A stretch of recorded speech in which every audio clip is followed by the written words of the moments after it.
Kalau sudah bekerja gini, kamu masih tetap pengen sekolah kan? Iya. Tetap pengen sekolah ya? Iya. Nggak mau berhenti sekolah ya? Teman-teman Dahir ada juga yang pergi melaut nggak? Ada. Ada juga yang seumur Dahir, yang sudah tidak sekolah. Jangan sedih ya, aku jadi sedih tahu.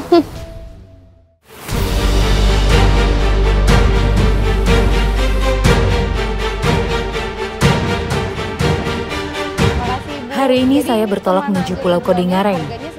Saya mengawali perjalanan dari pusat kota Makassar. Nah, di Dermaga Kayu Bangkok ini setiap hari ada mobilitas perahu dari area Losari Makassar menuju ke pulau-pulau sekitar, salah satunya Pulau Kodingareng. Dan ini nggak cuma untuk penumpang aja, tapi juga untuk loading barang.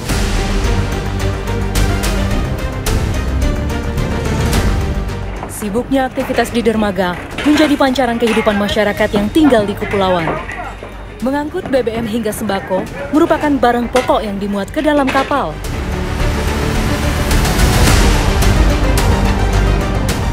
Diperlukan biaya sekitar Rp30.000 per orang untuk bisa menumpang di kapal KM Carik Kawan. Sementara untuk satu sepeda motor dikenakan Rp15.000. Kapal dengan muatan penumpang dan barang ini rata-rata diisi oleh penduduk Pulau Kodingareng yang rutin bolak-balik ke Makassar untuk menyimpan stok kebutuhan pokok.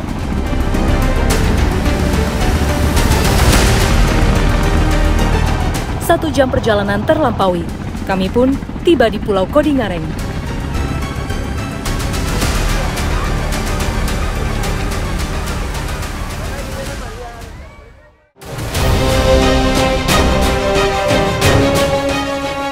Inilah kehidupan masyarakat pesisir. Pulau yang terdiri dari 6 RW dan dihuni oleh sekitar 4.000 penduduk, 95% sumber mata pencahariannya berasal dari laut. Ya, laut di perairan Selat Makassar terkenal akan potensi hasil tangkapannya yang menjanjikan.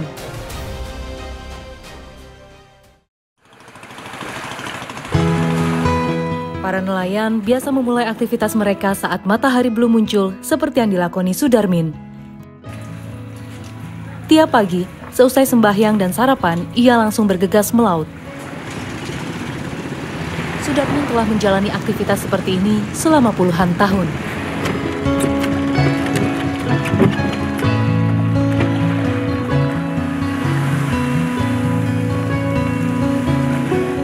Saya pun mengikuti kegiatan mencari nafkahnya pada hari ini. Namanya alam, kondisi tentu tak bisa ditebak. Saat ini, para nelayan memprediksikan sedang musim ikan tenggiri, sehingga kami harus mampir dulu ke rumpon atau spot untuk mencari umpan pancing. Jarak tempuh dari permukiman warga menuju rumpon berkisar 3 mil. Dari sini, perlu melampaui 10 mil lagi untuk tiba di spot memancing tujuan kami. Ya, bertambahnya tahun, jarak melaut para nelayan semakin jauh ke tengah laut. Ini umpan untuk mencari tenggiri, namanya ikan tembang kalau nelayan di sini bilangnya ya Pak. Harus dikumpulkan kurang lebih ada 30 ikan tembang, baru berpindah kami ke lokasi mencari tenggiri. Saat ini, kondisi angin di laut cenderung angin timur, sehingga air cukup tenang dan cuaca sangat bagus untuk mencari ikan. Biru laut dan biru langit amat terpancar, namun tak selaras dengan keberadaan ikan di dalam air. Hidup yang bergantung dengan alam, seperti potret keseharian Pak Sudarmin, sesungguhnya bertumpu pada ketidakpastian.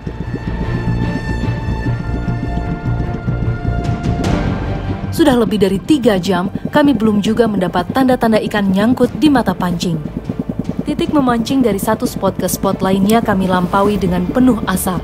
Usai menuai zong berkali-kali, kami berhasil mendapat 1 ekor ikan yang ditunggu-tunggu.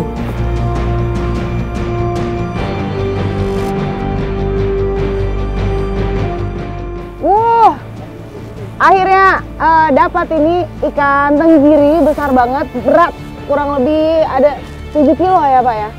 Jadi pas dapat, tadi langsung ikannya itu dipukul bagian kepalanya supaya mati dan nggak bergerak melawan gitu, karena kailnya juga nggak begitu kuat ya Pak ya. Nanti daripada lepas makanya langsung mati aja gitu ikannya ini.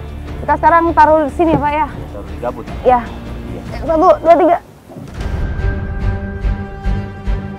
Rasa syukur amat terpancar, seolah menatap harapan ikan kembali datang ke kail pancingnya.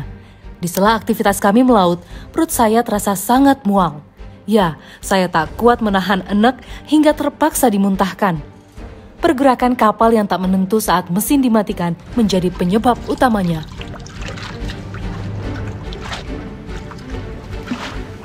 Percaya nggak percaya, kalau mabok laut katanya harus minum air laut.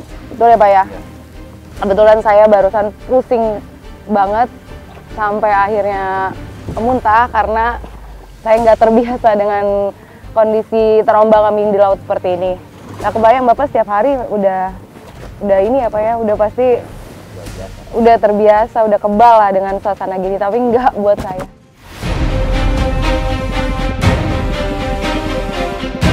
Beda dulu, beda sekarang.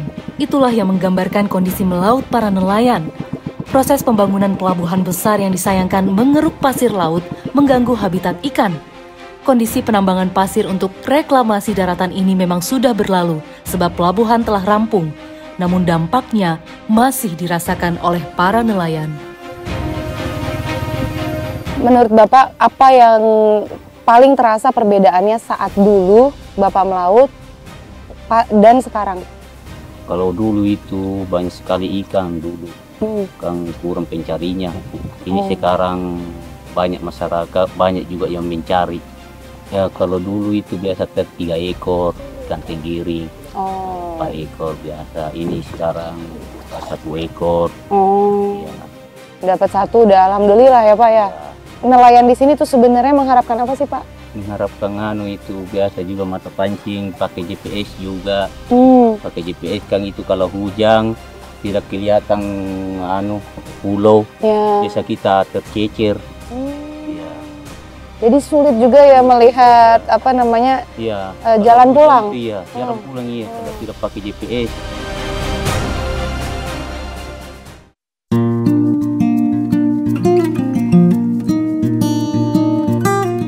Nelayan Kodingareng sangat mengidamkan peningkatan kebutuhan sarana dan prasarana melaut mereka.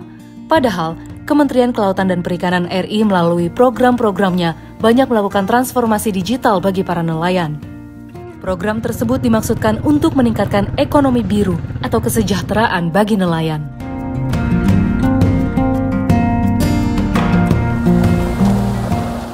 Usai seharian melaut, saya dan Pak Sudarmin bergegas menjual hasil tangkapan.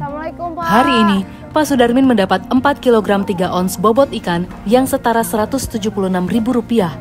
Artinya, 1 kg mendapat nilai sekitar Rp42.000.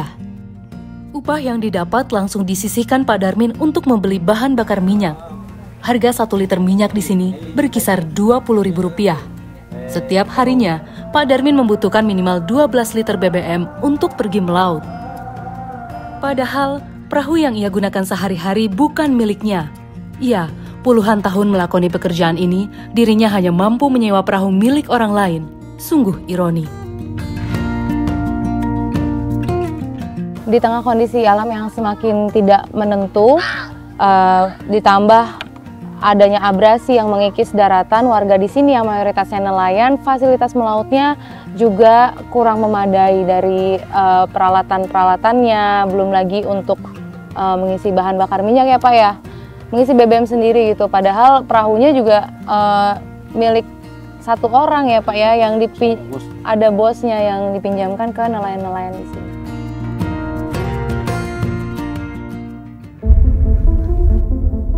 Kalau kamu maunya datang ke sekolah atau kerja ke laut?